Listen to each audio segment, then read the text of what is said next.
ಉಡುಪಿ ಜಿಲ್ಲೆಯ ವಿವಿಧ ಪೊಲೀಸ್ ಠಾಣೆಗಳ ವ್ಯಾಪ್ತಿಯಲ್ಲಿ ಮೊಬೈಲ್ ಕಳೆದುಕೊಂಡು ಸಿಇಐಆರ್ ಪೋರ್ಟಲ್ ಮೂಲಕ ದೂರು ದಾಖಲಿಸಿದ ಪ್ರಕರಣಗಳ ಪತ್ತೆಗಾಗಿ ಕಳೆದ ಒಂದು ವಾರದಲ್ಲಿ ವಿಶೇಷ ಕಾರ್ಯಾಚರಣೆ ನಡೆಸಲಾಗಿತ್ತು.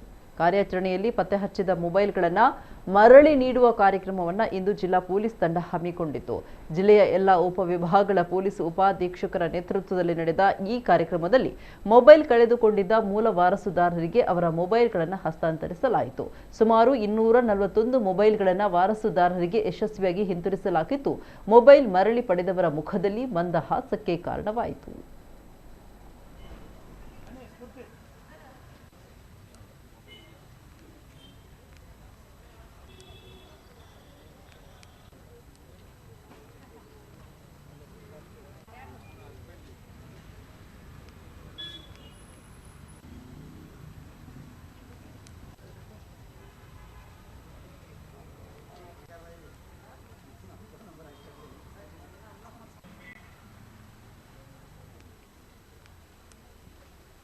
ಆ ಆಪ್ಷನ್ನಲ್ಲಿ ನಿಮ್ಮ ಮೊಬೈಲ್ ರಿಲೇಟೆಡ್ ಏನೇನಿದೆ ನೋಡಿ ಡೀಟೇಲ್ಸ್ ಅದನ್ನು ಅದರಲ್ಲಿ ಸಬ್ಮಿಟ್ ಮಾಡಿದ್ರೆ ನಿಮ್ಗೆ ಅಕ್ನಾಲಜ್ಮೆಂಟ್ ಕಾಪಿ ಸಿಗುತ್ತೆ.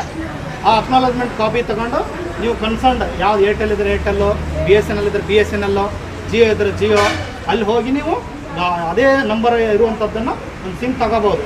ನೆಕ್ಸ್ಟ್ ಏನಾಗುತ್ತೆ, ನಾವು CEIR ಪೋರ್ಟಲಲ್ಲಿ ಡೀಟೇಲ್ಸ್ ಹಾಕೋದಿರುತ್ತೆ. ನಿಮ್ಗೊಂದು ಮೆಸೇಜ್ ಬಂದಿರುತ್ತೆ, ಅದರಲ್ಲಿ ಡೀಟೇಲ್ಸ್ ಹಾಕಿದ ನಂತರ ನಿಮ್ಮ ಮೊಬೈಲು ಬ್ಲಾಕ್ ಆಗುತ್ತೆ.